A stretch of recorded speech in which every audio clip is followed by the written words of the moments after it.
China में around 20 years पहले technology eruption था।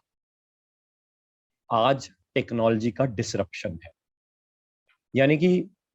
बहुत जल्दी चाइना को ये रियलाइज हो गया, and I am sure sooner और लेटर धीरे धीरे करके हर इकोनॉमी चाहेगी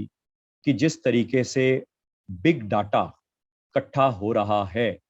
उस हिसाब से हर इकोनॉमी का जो रेगुलेटर होगा वो कहीं ना कहीं बिग डाटा को अपनी इकोनॉमिक टेरिटरी से बाहर नहीं भेजना चाहेगा।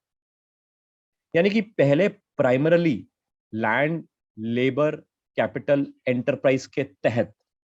या तो इकोनॉमी सोशलिस्टिक हो जाती थी, या इकोनॉमी डेमोक्रेटिक हो जाती थी, या इकोनॉमी कम्युनिस्ट हो जाती थी। मगर फिर धीरे धीरे करके टेक्नोलॉजिकल इरप्शन आया। वर्ल्ड ने टेक्नोलॉजिकल इरप्शन 2000 से मैसिवली देखना शुरू किया,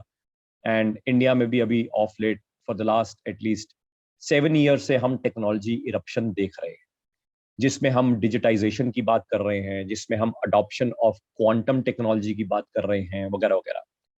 मगर अब जो यहां से फ्यूचरिस्टिक फेज है,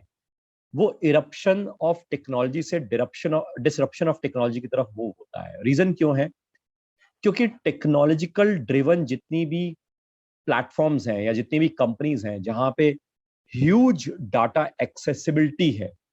वो डाटा कहीं ना कहीं कोई भी गवर्नमेंट अपना डाटा बाहर नहीं भेजना चाहेगी। एक दो एग्जांपल्स लेते हैं। ऑफ लेट ऐसी भी रिपोर्ट्स निकल के आ रही हैं कि जो चाइना है, कोविड के दौरान जिस तरीके से मेडिकल डाटा फ्लोट हो रहा है अक्रॉस वर्ल्ड, चाइना उन सारे मेडिकल डाटा के ऊपर एक्सेस लेने की कोशिश कर रहा है, जिसके बारे में मैंने शायद 1-2 महीने पहले एक वेबिनार में डिस्कस भी किया था कि मे बी अगर कोविड का इंजेक्शन ऑफ वायरस जो चाइना ने प्लान किया था, शायद नेक्स्ट टाइम अगर वो कभी उसको मौका लगे और अगर वो वायरस को प्लान करेगा तो कुछ इस तरीके से प्लान करेगा कि वो country wise demographies of medical history जानता होगा। यानी कि इंडिया के लोगों की नॉर्मली मेडिकल हिस्ट्री कैसी है, और अगर उसको यूएस को टारगेट करना है तो यूएस की मेडिकल हिस्ट्री कैसी है, उनके ट्रेड्स क्या है, डीएनएस क्या है, एंड किस तरीके का वायरस उनको ज्यादा इंपैक्ट कर सकता है। और इसके ऊपर ऑलरेडी चाइना ने रिसर्च करना शुरू कर दिया है। दूसरा, चाइना इनफैक्ट इसी का एक बाय प्रोडक्ट ऑफ रिसर्च निकाल रहा है, जिसमें वो सुपरमैन करके आर्मी जो उनकी है वैसा एक डीएनए क्रिएट करने की कोशिश कर रहा है। सो सुपरमैन का मतलब ये नहीं कि मैं फ्लाइंग सुपरमैन की बात कर रहा हूं, बट मे बी 1 2 3 गोलियां लगे तो ऐसा कोई फर्क ना पड़े, या एक्सट्रीम विंटर्स हो, एक्सट्रीम समर्स हो तो कोई फर्क ना पड़े, या लेटर से बर्फ में ठंडी का एहसास ना हो, गर्मी में गर्मी का एहसास ना हो, वैसे तरह के लोग, या एक्स्ट्रा एनर्जी वाले लोग मे बी 10 15 दिन नहीं भी खाया तो भी चलेगा वगैरह करके। यानी कि वो super humans sort of inject कर रहे हैं अपनी आर्मी पर्सोनल में, जिसमें अगेन वो डिफरेंट डिफरेंट डीएनएज क्रिएट कर रहे हैं या मे बी खरीद रहे हैं, जिसके कारण वो उसको अडॉप्शन कर पाए अपने आर्मी पर्सोनल में। यानी कि टेक्नोलॉजी का इरप्शन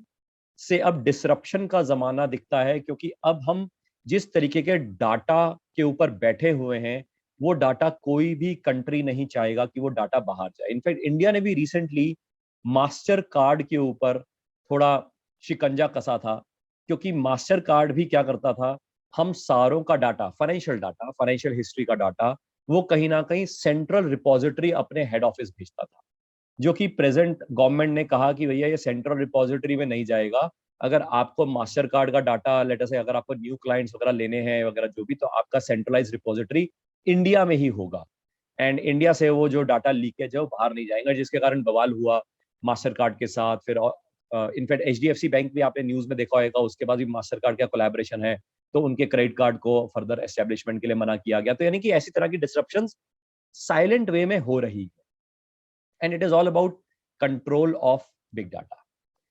जहां हमने चाइना के पर्सपेक्टिव से बात करी टेक्नोलॉजी के बारे में, तो वहां से जो मेरा कनेक्शन था वो ये था कि आज इंडिया भी टेक्नोलॉजी इरप्शन देख रहा है। मे बी आने वाले कुछ सालों में हम भी टेक्नोलॉजी डिसरप्शन पे जाते हैं।